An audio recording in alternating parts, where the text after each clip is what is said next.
오늘 하나님의 말씀은 예레미야 20장 1절에서 18절 생각을 내려놓으면 이라는 제목으로 은혜 나누겠습니다. 가난한 집에서 태어난 흑인 제프 핸더슨이라는 사람이 있습니다. 이 사람은 어려서부터 도둑질과 손버릇이 아주 나빴어요. 그래서 나쁜 채풀이라고 소문이 났습니다. 그런데 이분은 학교를 그만두고 마약 판매를 하다가 24살에 19년 7개월을 감옥에 들어가서 살았어요. 그런데 그 속에서 거기 들어가서 어떤 일을 했냐면 다른 사람들 다 하기 싫어하는 설거지를 했어요. 1500명이라는 그 간수들 속에서 설거지를 하면서 어깨너머로 요리를 배웠다고 합니다. 근데 요리를 배우면서 손도 뒤고 많은 어려움들이 있었어요. 그런데도 이분은 꼭 내가 이 요리를 배우겠다라고 많은 생각을 하면서 끝까지 버텨서 거기서 요리사 자격증을 따고 또 신문에 소개된 요리사들의 이야기를 읽으면서 잠 못 이루기를 아주 많이 했다고 그래요. 내가 어떻게 하면 정말 요리사로 성공할 수 있을까? 나같이 이렇게 범죄자가 또 감옥에 들어가면 뭐죠? 그거 가지고 뭐라 그러죠? 빨간 글씨 되는 거. 그렇게 되니까 세상에 나가면 누가가 알아주지 않잖아요. 그런데도 이 핸더슨은 아주 그냥 자기가 요리를 해서 누가가 써주지 않아도 설거지를 해도 나는 요리사로 성공하겠다라고 아주 작심을 했습니다. 그래서 이분은 뜨거운 증기에 살같이 갈라지고 아주 그렇게 하면서 이 음식을 배웠다고 그래요. 로스앤젤레스에서 한 식당에 접시 닦기를 시작했고 요리사 경력을 쌓기 위해서 여러 호텔에서 입사원서를 내기도 했다고 합니다. 그런데 라스베이거스 벨라지오 호텔에서 최초의 흑인 주방장으로 입사를 했다고 합니다. 그래서 이 사람은 못된 삶으로 많은 사람을 힘들게 하고 자기 인생을 돌아봤습니다. 사람이 나중에 변화되어서 여러 사람들을 살맛나게 하는 사람이 바로 이 사람 핸더슨이라는 거예요. 근데 가난하고 힘들게 살아가고 있는 자들에게 감동을 주는 자가 되었습니다. 비교하는 마음을 내려놓아 버리니까 이 사람은 귀한 요리사가 되었다라는 거죠. 우리도 마찬가지예요. 각자의 상처들이 많아요. 우리가 자라면서 부유하면 부유한 대로, 가난하면 가난한 대로, 또 부모에게 버림을 받아서 상처 있는 사람이 있고 여러 가지 상처 있는 사람이 있어요. 이 핸더슨도 마찬가지예요. 이 도적질과 또 손버릇이 나쁜 것은 가정의 환경 때문에 그런 일이 일어나는 거예요. 근데 24살에 19년 7개월 동안 이 형을 선고받고 감옥에서 인생을 살았습니다. 그런데도 자기를 버리지 아니하고 어떻게 했습니까? 자기 생각을 내려놓은 거예요. 내가 감옥에 있는 재수라 그래서 내가 못할 것이 있는 게 아니라 재수라도 나는 꼭 요리를 배워보겠다. 그런 생각을 내려놓으니까 큰 요리사가 되었다는 거죠. 호텔의 요리사는 아무나 들어갈 수가 없잖아요. 근데 이 핸더슨은 자기가 생각을 내려놓으니까 호텔에 들어가서 최초로 흑인 주방장으로 들어가서 일을 한 사람이 이 핸더슨입니다. 오늘 본문에 보겠습니다.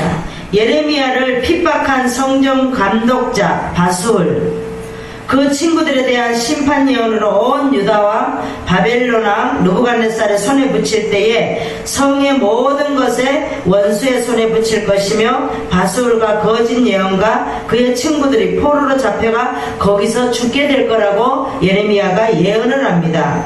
그 다음에 예레미야가 강포와 멸망을 부르짖을 때에 종일토록 조롱과 핍박 속에서 갈등과 고통을 겪는다고 호소를 하고 있습니다.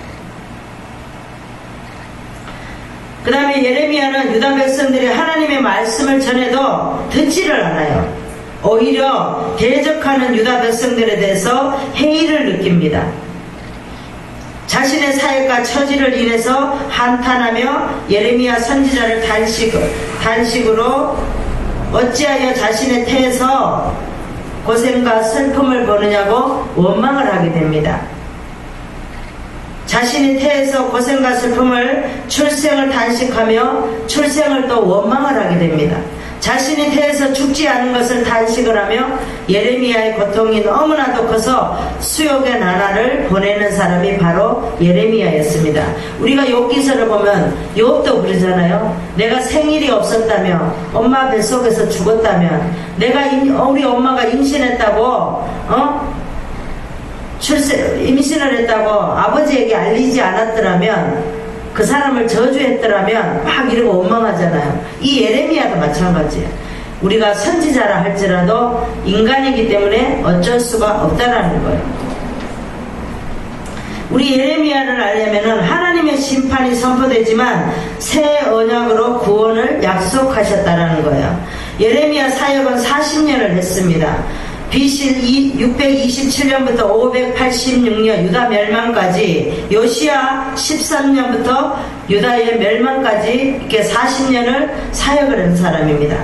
바수울은 성전 감독관이었던 제사장 예레미야를 때린 후에 밤새도록 감금을 시킨 사람이 바로 이 바수울입니다. 제사장임에도 불구하고 이렇게 예레미야 선지자를 이렇게 했다라는 겁니다.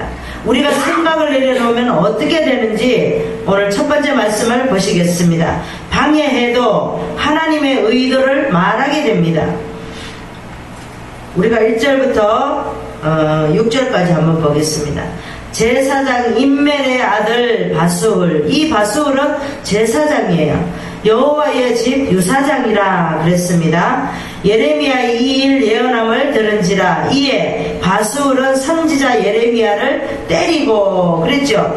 이 바수울이 선지자 예레미야를 때리는 것은 바수울이 예레미야의 말을 듣지 않겠다는 것이에요.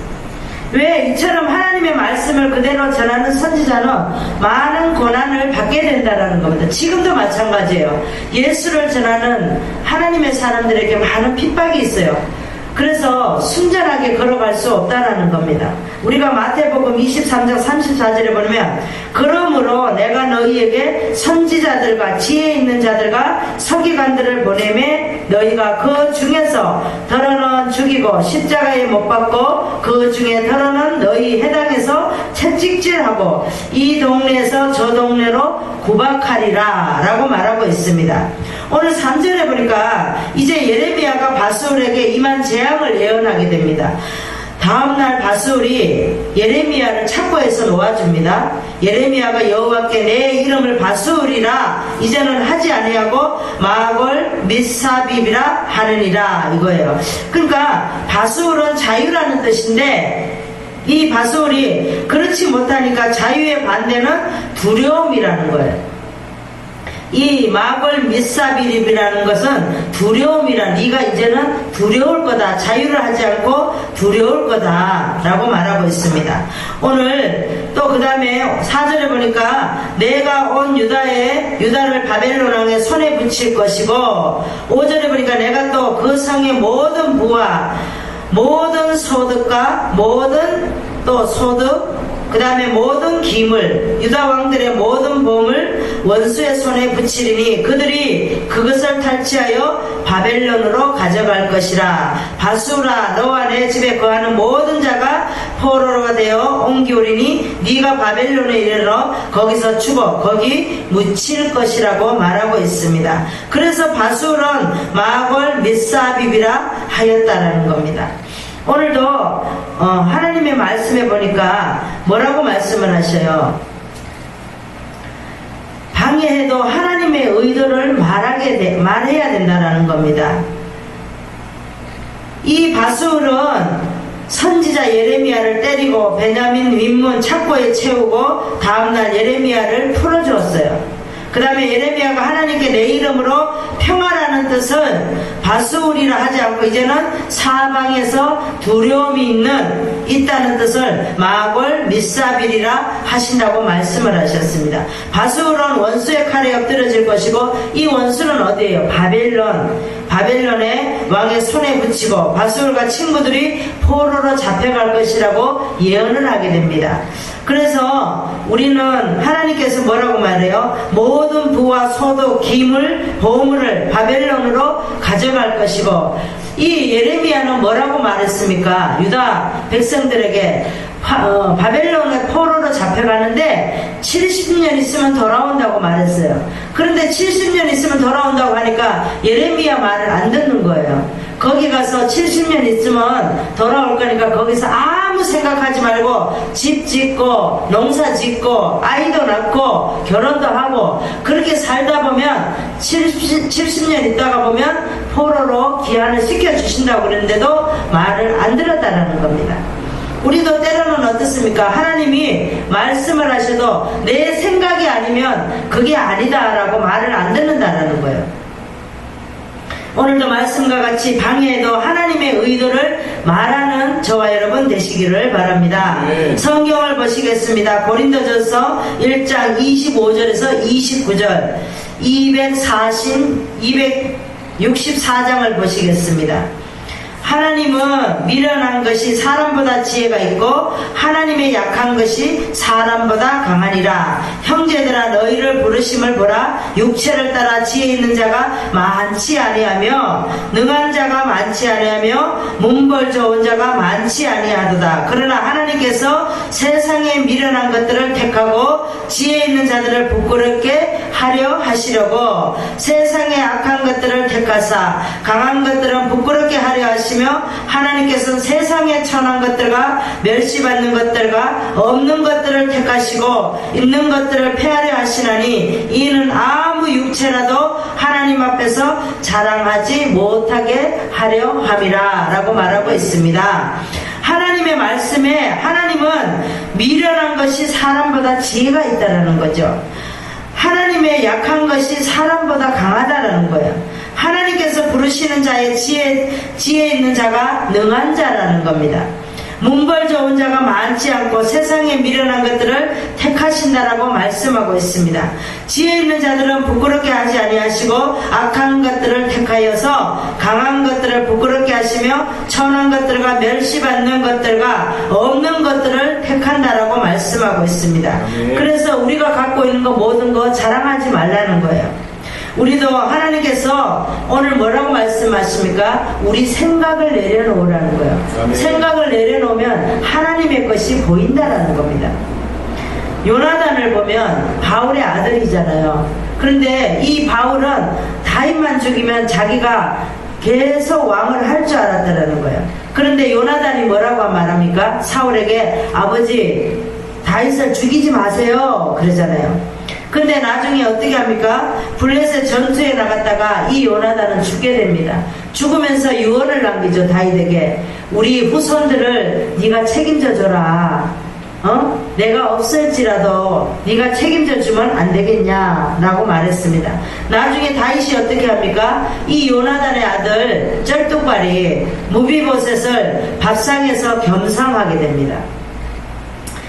옛날에 보면 우리가 왕과 함께 겸상을 한다는 것은 정말 우리가 위치가 높은 사람이 아니면 왕과 겸상을 할 수 없었잖아요. 그런데 이 요나단의 아들 무비보셋은 이 다윗왕과 겸상을 했다라는 거예요. 생각을 내려놓으니 하나님의 의도를 말하게 됩니다. 이 다윗은 자기 생각을 다 내려놨어요. 사울을 죽일 기회가 있었지만 하나님의 세운 왕인데 내가 마음대로 할 수 있느냐라고 자기 생각을 내려놓은 거예요. 우리도 이 세상을 살아가는데 우리가 직장을 다니거나 사업을 하거나 내 생각을 내려야 돼요. 내 생각을 내리면 하나님의 주시는 지혜가 눈으로 보인다라는 거예요. 근데 내가 생각을 안 내려놓고 내 방법, 내 생각을 하면 분명히 또 실패를 한다는 겁니다. 우리도 생각을 내려놓으면 살아가는데 아무리 방해하는 무리가 있어도 하나님의 의도를 말하게 된다는 겁니다. 그 다음에 두 번째 말씀을 보겠습니다. 우리가 생각을 어떻게 내려놓아야 되는지 두 번째 말씀은 갈등해도 하나님의 위로를 받게 된다는 겁니다. 11절부터 보시겠습니다. 7절부터 보겠습니다. 여호와여 주께서 나를 권유하심으로 내가 그 권유를 받았사오며 사람마다 종일토록 예레미야를 조롱하나이다. 강포와 멸망을 부르짖었사오니 여호와의 말씀을 인하여 내가 정일도록 치욕과 모욕거리가 됨이니이다. 내가 다시는 여호와를 선포하지 아니하면 그 이름으로 말하지 아니하리라 하면 나의 중심이 불붙는 것 같아서 골수에 사무치니이다. 그 다음에 10절에 보니까 무리의 비방과 사방의 두려움을 들렀나이다. 죽이려는 두려움이 밀려온다는 겁니다. 그 다음에 나의 친한 것도 다 나의 타락하기를 기다렸다라는 거죠. 이 예레미야 친한 것들도 예레미야가 타락하기를 기다렸다라는 거예요. 그 다음에 11절에 보니까 그러하오나 예레미야가 고통 가운데 믿음으로 위로를 얻게 됩니다.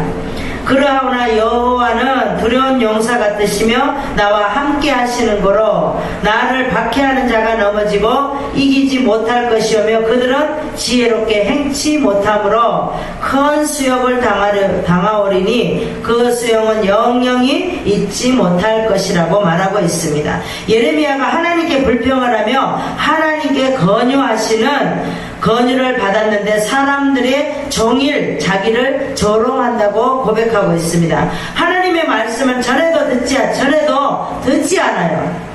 오히려 모욕을 하고 핍박을 하게 한다는. 지금도 전도하러 가면 예수 믿는 사람들이 뭐라고 합니까? 안 다니면서, 교회도 안 다니면서 내가 교회도 옛날에 다녔거든요, 다 알거든요, 이렇게 말한다는 거예요. 자신의 고통을 단식하고 다시는 하나님을 선포하지 않습니다. 그 다음에 자기 중심에 불붙는 것 같아서 골수가 사무친다라고 말합니다. 9절에 보니까 나의 중심이 불붙는 것 같아서 그렇게 말하고 있습니다. 주위의 핍박과 위협 때문에 하나님의 말씀을 전하지 않으려고 해보았지만 선지자로서 하나님의 말씀을 전하지 않으면 견딜 수가 없었다는 것. 여기서 성령께서 계셔서 내 안에 성전이 계셔서 전하고는 견딜 수가 없었다는 거죠. 고린도전서 9장 16절에 보니까 내가 복음을 전할지라도 자랑할 것이 없으면 내가 부득불한 일이니이라. 만일 복음을 전하지 아니하면 내가 하가 있을 것이라는 거죠. 우리는 다 하나님의 사람들에게 복음을 전할 수 있는 그런 선택권을 주셨다는 거예요. 근데 그걸 전하지 않으면 하나님께서 저주를 내리까 두렵다라는 거예요. 우리도 내 생각을 내려놓을 때 하나님의 방법이 보이고 하나님의 축복이 우리 눈에 보인다라는 겁니다. 우리가 성경을 보겠습니다. 이사야 46장 9절에서 11절 말씀, 구약의 1023장을 보겠습니다.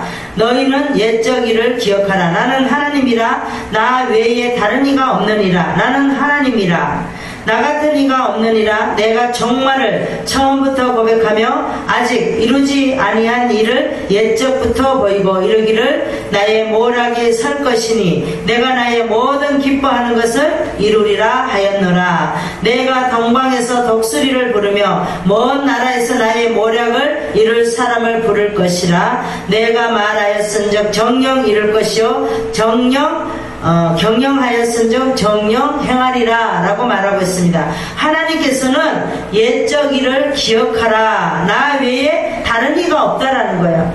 하나님 외에는 다른 신은 다 사람이 만든 거예요. 하나님은 스스로 계신 자예요. 나는 하나님이라. 나 같은 이가 없다. 내가 종말을 처음부터 구했다라는 겁니다. 나의 모략이 설 것이고 내가 기뻐하는 것을 이룰 것이라는 것을 말씀하고 있습니다. 나의 모략을 이룰 사람을 부르짖을 것이다 라고 말하고 있습니다.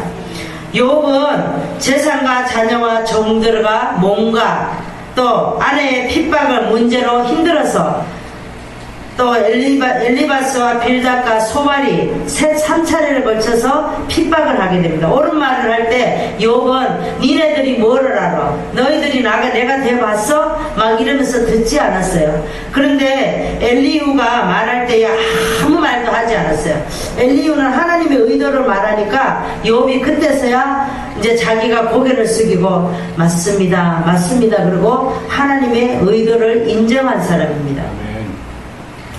엘리후가 말씀을 전할 때에 하나님께서 말씀하신다고 인정을 하며 갈등 속에서 힘들어했지만 이 욥은 어떻게 했습니까? 하나님의 주권을 인정을 했습니다. 그랬더니 하나님께서 욥의 기도를 들어주셨어요. 그래서 겁절의 축복을 주시잖아요. 우리도 마찬가지예요. 예전에 우리의 삶은 어떠하든지 지금 현재가 중요하다는 거예요. 지금 내가 어떤 삶을 살고 있나, 내가 지금 어떤 위치에 있나, 내가 어떤 모습을 하고 주님 앞에 서 있나, 그게 중요하다는 거. 하나님은 그 중심을 보시는 거지, 옛적에 우리가 어떤 일을 했고 어떤 것을 무엇을 했을지라도 하나님은 그게 중요하지 않다는 겁니다. 네가 지금 어떤 사업을 하고 있는 것을, 네가 지금 그 직장에서 어떤 일을 하고 있는지 하나님은 그 중심을 보신다는 거예요. 우리가 생각을 내려놓으면 어떻게 되는지 세 번째 말씀을 보겠습니다. 원망해도 하나님의 기대를 이루게 됩니다. 14절에서 마지막 18절까지 우리 함께 보겠습니다. 예레미야가 고난을 자신의 원망을 하게 됩니다. 예레미야가 별 일이 있는 사람이 아니에요. 우리도 다 욥과 같은 사람이고 예레미야 같은 사람이에요. 우리도 이런 환경 속에 집어넣으면 우리도 다, 우리 엄마도 우리 부모를 원망한다는 거예요. 우리 힘들게 하면, 저도 다 누구나 그런 생각했을 것 같아요. 힘들게 하면 아유 왜 우리 엄마가 나를 낳았지? 아이고 좀 좋은 날 태어나게 하지. 조금만 시간을 좀 변경시키지. 막 그런 생각했을 것 같아요. 14절에 보겠습니다. 내 생일이, 예레미야의 생일이 저주를 받았더라면, 나의 어미가 나를 생산하던 날이 복이 없었더라면, 그날이 복이 없었더라면 내가 태어나지 않았을 텐데, 나의 아비에게 소식을 전하는, 아이고 그 집에 생남했습니다 라고 누가가 전해줬어요. 아비에게. 그랬더니 그 사람이 아비에게 즐겁게 하던 자가 저주를 받았더라며, 가다가 자빠졌다면 자기가 이렇게 되지 않았을 텐데, 그 사람은 여호와께 해파하시고 후회치 아니하신 성읍같이 되었을 텐데, 그로 아침에는 부르짖는 소리. 17절 보니까 이는 그가 나를 태에서 죽지 아니하였으며 나의 어미로 내 무덤이 되게 하지 아니하였으며 그 배로 항상 부르게 하지 아니한 영고라. 그렇게 말합니다. 어찌하여 내가 태에서 나와서 고생을 슬픔을, 이 어찌하여는 욥도 말했죠. 욥도 그랬잖아요. 어찌하여 나를 이렇게 힘들게 하느냐고 막 그랬잖아요. 나의 나를 수욕으로 보내는 거 탄식을 합니다. 이 예레미야도 선지자라고 말하지만 자기 자신의 출생과 어미의 배로 태어난 거, 이런 것들을 원망을 했다라는 겁니다. 우리가 때로는 믿음이 있는 것 같지만 우리가 이런 환경 속에 집어넣으면 다 믿음이 없다라는 거예요. 우리가 믿음이 있으면 얼마나 있습니까? 믿음이 없어요. 우리가. 이 예레미야도 그렇다라는 거죠. 하나님이 세워준 선지자잖아요. 그럼에도 불구하고 어미를, 임신한 걸 원망을 하고, 뱃속에 있는 걸 원망을 하고, 태어난 걸 원망을 하고, 전해준 사람을 원망을 하고, 다 원망하잖아요. 우리도 내 생각을 내려놓으면 살아가는 삶 속에서 또 원망해도 결국은 하나님의 기대를 이룰 수밖에 없다는 거예요. 성경을 보시겠습니다. 역대상 28장 9절에서 10절의 말씀을 보겠습니다. 나의 아들 솔로몬아, 너는 내 아비의 하나님을 알고 온전한 마음의 기쁨의 뜻을 섬길지어다. 여호와께서는 온 마음을 감찰하사 모든 사상을 아시나니 내가 저를 찾으며 만날 것이고 버리면 저가 너를 영원히 버리시리라. 그런즉 너는 삼갈지어다. 여호와께서 너를 택하여 성소의 전을 건축하게 하셨으니 힘써 행할지니라. 하나님의 말씀은 다윗은 솔로몬에게 너는 내 아비의 하나님을 알으라고 말씀하고 있어요. 온전한 마음과 기쁨의 뜻으로 섬기라. 하나님의 온 마음을 감찰하심으로 모든 사상을 아시니 하나님을 찾으면 만날 것이고 하나님을 버리면 하나님도 너를 버릴 것이다 라고 말하고 있습니다. 그런즉 너는 삼가라. 하나님께서 너를 택하여 성소의 전을 건축하게 하셨으니 힘써 행하고 하라고 다윗이 부탁을 합니다. 우리가 12절에 보면 공의로우신 하나님께 보복을 맡긴다는 뜻이에요. 그들에게 보수하심을 나로 보게 하옵소서 라고 말하죠. 로마서 12장 19절에 보면 내 사랑하는 자들아 너희가 친히 원수를 갚지 말고 진노하심에 맡기라. 기록되었을 때 원수 갚는 것이 내게 있으니 하나님께 있다라고 말하죠. 내가 갚을 것이다. 하나님께서 갚는다라고 말씀하고 있습니다. 주께서 말씀하시느니라. 이 16절에 보니까 여호와께서 해파하시고 후회치 아니하신 성읍같이 된다라고 말합니다. 이 멸망을 받은 서돔과 고모라와 그 주위의 성읍들은 두고 한 말로 예레미야가 자신의 출생 소식을 아비에게 전한 자에게 저주를 한 것이에요. 그래서 창세기 19장 보니까 24절에서 25절에 보면 여호와께서 하늘 곧 여호와께로서 유황과 불을 비같이 소돔과 고모라에 내리사 그 성들과 온 들과 성에 거하는 모든 백성과 땅에 난 것을 다 엎어서 멸하신다라고 말하고 있습니다. 하나님께서는 이렇게 16절에 말씀하신 것 같이 이렇게 모든 것을 여호와께서 해파하시고 후회치 아니하시는 성읍같이 된다라고 말하고 있습니다. 우리도 오늘도 하나님께서 우리의 생각을 내려놓으시기 바랍니다. 우리가 생각을 내려놓을 때 야곱도 어떻게 했어요? 야곱도 베냐민을 안 내어주려고 그랬잖아. 그쵸? 베냐민을 내어주니까 더 좋은 요셉을 만나는 거예요. 우리는 뭐든지 양손에 다 잡으려고 해요. 그런데 분명히 하나를 우리가 저울을 달 때 하나를 내려놓지 않으면 안 된다라는 거예요. 하나를 내려놓으면 하나님은 분명히 더 좋은 것으로 이 손에 쥐어준다라는 겁니다. 우리가 성경을 보면 한나가 있습니다. 자식을 낳지 못했어요. 근데 이 분인나는 자식을 놓고 자랑을 하고 다닙니다. 얼마나 속상했겠어요, 한나가. 그쵸? 이 또한 하나님께서 그렇게 하셨다는 거예요. 그렇게 간절하지 않으면 너에게 자식을 낳지 않는다라는 거예요. 그런데 이 한나가 뭐라고 고백을 합니까? 서울을 하잖아요. 하나님 저에게 자식을 주시면 하나님께 바치겠습니다 라고 서울을 합니다. 자식을 놓자마자 사무엘을 낳고 이 한나는 하나님께 드리잖아요. 그러니까 생각을 내려놓으면 더 많은 자식을 주셨잖아요. 한나에게 나중에 더 많은 자식을 주셨어요. 그래도 우리도 마찬가지예요. 우리도 내 생각을 내려놔요. 우리가 자녀를 잡고 있으면 자녀를 낳아버려야 돼요. 나오면은 하나님께서 자녀를 통해서 더 큰 축복을 주신다는 거예요. 우리 사업장이 안 된다 그래서 내 사업장을 내가 어떻게 하려고 하면 안 돼요. 하나님께 맡길 때 하나님이 그 사업장을 이끌어 가신다는 거예요. 오늘도 말씀을 정리하겠습니다. 자기가 원하는 일을 하고 싶고 높아지고 싶고 자기가 다른 사람보다 대접받기를 위해서 열심히 일하고 또 자기 영광을 받으려고 힘쓰나 그런 것들은 하나님 앞에 인정받지 못하는 거예요. 그것 또한 내가 내려놔야 됩니다. 자기 생각을 내려놓고 하나님을 받아들여야 돼요. 그랬을 때 하나님께서 내 안에서 일하고 또 내 앞에서 일하시고 늘 불기둥과 구름기둥으로 우리를 인도해 가신다는 겁니다. 그래서 하나님께서 오늘은 우리가 생각을 내려놓으면 어찌 되겠습니까? 방해에도 하나님의 의도를 말하게 됩니다. 갈등에도 하나님의 위로를 받게 되고 원망에도 하나님의 기대를 이루게 됩니다. 우리는 이 또 말씀을 통하여 오늘도 내 생각을 내려놓을 수 있는 우리가 되기를 바랍니다. 기도하겠습니다. 하나님 아버지 감사합니다.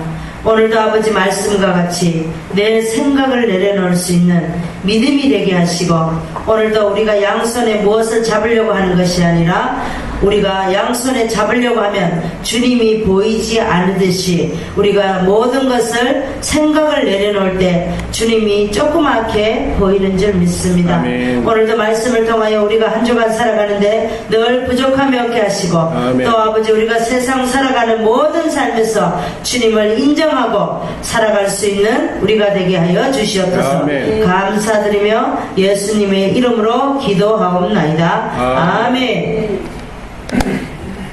찬양 부르겠습니다.